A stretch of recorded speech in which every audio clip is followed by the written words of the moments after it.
vous avez des questions, Lydia vous répond.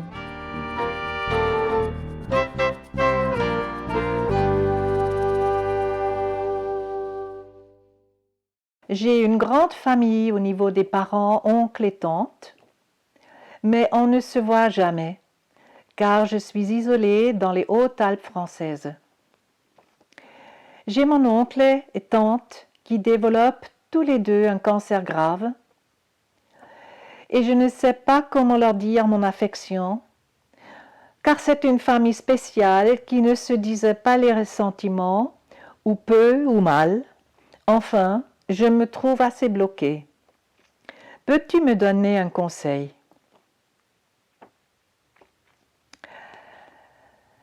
Alors, j'ai profité de cette réponse, de lui répondre déjà par mail. Je me suis dit, c'est important qu'elle ne perde pas du temps jusqu'à ce que je réponde par vidéo. Et ce que je lui ai répondu, c'est que heureusement que maintenant, ça émerge. Est arrivée la reconnaissance qu'on est coincé dans un système familial où on ne se dit pas qu'on s'aime, on ne se dit pas qu'on s'apprécie. Peut-être, comme elle dit, on a dit ses sentiments peu ou mal. Et donc, bon, voilà, on a exprimé quand même des sentiments négatifs.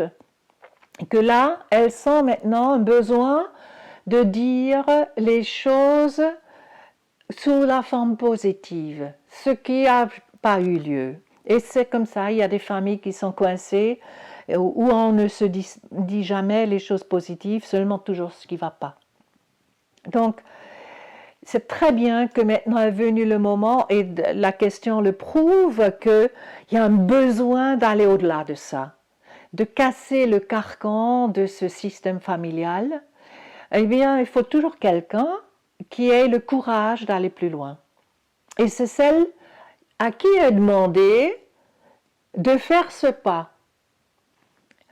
Et je lui ai écrit que, ben voilà, maintenant le moment venu de réfléchir de comment s'y prendre.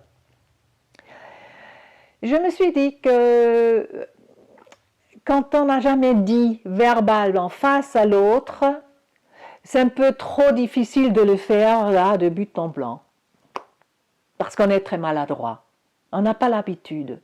Par contre, qu'est-ce qui nous empêche de prendre une forme un peu plus éloignée et qui nous permet de dire des choses qu'on n'arrive pas en direct, c'est-à-dire par lettre, par exemple. Ou par mail, si c'est des gens qui ont le mail. Mais par lettre, je trouve très bien, parce que ça fait un peu ancien jeu, vieux jeu, mais bon, c'est quand même, le postier m'amène une lettre que j'ouvre, que je lis, je peux la relire et la relire. Et dans cette lettre, voilà, ce que vous pouvez faire, c'est de dire que vous êtes touché par ce qui leur arrive, parce que là c'est le couple, les deux qui ont un cancer grave, donc c'est une situation quand même très particulière. Ça doit poser beaucoup de problèmes, même si elle est loin de leur quotidien, on peut s'imaginer que c'est vraiment pas évident. Donc on ne sait pas s'ils sont encore à la maison, se débrouillant avec les soins à domicile, ou est-ce qu'ils sont déjà hospitalisés, on ne sait pas. Peu importe, c'est pas une vie facile.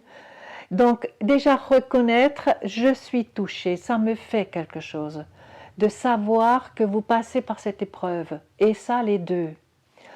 Et je voulais vous le communiquer, et là, ce serait l'occasion de dire, je sais que nous, dans la famille, on ne se dit pas les choses. Mais moi, je voudrais vous dire que je vous apprécie, que j'ai vécu des bonnes choses, et là, on peut aller vers des souvenirs. En tant qu'enfant, j'ai pu être chez vous, on a pu vivre ceci là ensemble. j'ai des souvenirs de ça et de cela, et les évoquer et leur remercier de ce que ça nous a apporté. Là, il s'agit de tantes et oncles. Mais voilà, on a vécu des choses ensemble, on a vécu peut-être des Noëls ensemble, on a vécu des fêtes ou des vacances, on était chez eux en voyage peut-être.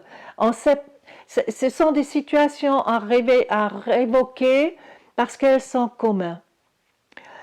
Moi, je trouve vraiment qu'il faut éviter le regret que tellement de gens ont quand on fait comment on appelle ça, les oraisons funéraires, hein, les louanges qu'on fait quand quelqu'un lit leur curriculum avec tout ce qu'ils ont fait et que le seul concerné n'est pas là pour l'entendre.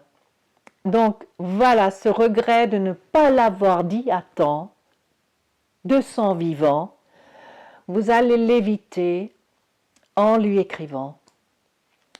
Après cette première lettre, à voir qu'est-ce que ça amène comme réaction. Pourquoi pas faire une visite courte, parce que souvent quand on est grand malade, on ne supporte plus les très longues visites. Mais de nouveau pour faire un coucou, pour leur donner la main, pour leur dire voilà, je suis aussi là. Et d'être dans une certaine proximité. Il faut évidemment toujours être sensible de ce que l'autre peut supporter. Probablement, ils ne vont pas supporter que vous les embrassez et que vous dites je vous aime. Ça risque d'être trop brûlant. Donc, mais bon, là, je pense que vous avez assez de doigté pour trouver la manière juste qui est juste pour vous, mais aussi juste pour eux. Et puis, une fois qu'on a fait ça, vous savez, la deuxième fois, ça sera plus facile. Là, vous parlez des oncles et tantes, ça, c'est quand même pas les tout proches.